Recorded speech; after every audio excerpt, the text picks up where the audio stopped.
Konya کے محل میں سماگار عثمان صاحب سے کہتا ہے تمہیں مارنا میرے مقدر میں لکھا ہے، تو عثمان صاحب کہتے ہیں میرا انجام تمہارے ہاتھوں سے نہیں ہوگا۔ سلطان مسعود کہاں ہے؟ تو سماگار کہتا ہے وہ یہاں کبھی نہیں تھا، یہ مسعود کا کمرہ نہیں تمہاری قبر ہے۔ کہ اسی دوران ایک طرف سے وہاں بائندر آتا ہے، اسے دیکھ کر عثمان صاحب کہتے تم غدار، اور بائندر کہتا ہے اب وقت آ گیا ہے کہ آپ ان تمام ناانصافیوں کی قیمت ادا کریں جو آپ نے کی ہے۔ اس پر عثمان صاحب کہتے کیا تم مجھے قیمت ادا کرنے پر مجبور کرو گے؟ بائندر کہتے ہیں چھوٹا سمجھنے والے لوگوں سے جب آپ کو بڑا دھچکا لگتا ہے تو اتنے بڑے الفاظ نہیں کہنے چاہیے۔ تلوار نکالنے لگتا ہے تو سماگار کہتے تم رکو، یہ ہمارا شکار ہے، حملہ۔ تب منگول سپاہی عثمان صاحب پر وار کرتے ہیں، مگر عثمان صاحب ان کی ہڈی پسلیاں توڑنے لگتے ہیں۔ ایک عثمان صاحب کی ٹانگ پر وار کرتا ہے، عثمان صاحب زخمی ہو جاتے ہیں اور پھر سب مل کر رسے سے ان کے گلے کو جکڑ لیتے ہیں۔ اور آج کے اس ایپیسوڈ میں عثمان صاحب آسانی سے قابو میں نہیں آتے اور سماگار کہتا ہے تمہیں مارنے کے بعد تمہاری زمین ہمارے حکم پر ہوگی، میں کالے بادلوں کی طرح تمہارے وطن پر برسوں گا۔ اس پر عثمان صاحب کہتے ہیں میں اس کی جانب بڑھنے والے ہاتھ توڑ دیتا ہوں۔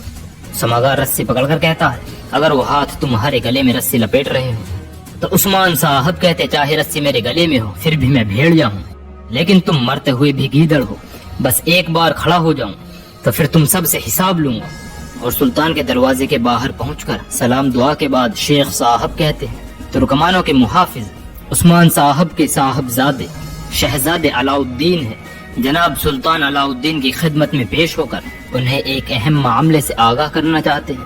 یہ سن کر وہ شخص کہتا ہے محل میں کب سے اجازت لیے بغیر آنا جانا ہونے لگا ہے، قونیہ سے سرحدی علاقوں میں منتقل ہوتے ہی اجازت لینا بھول گئے ہیں، معذرت خواہ ہوں علاء الدین سردار، سلطنت سرداری نظام جیسی نہیں ہوتی۔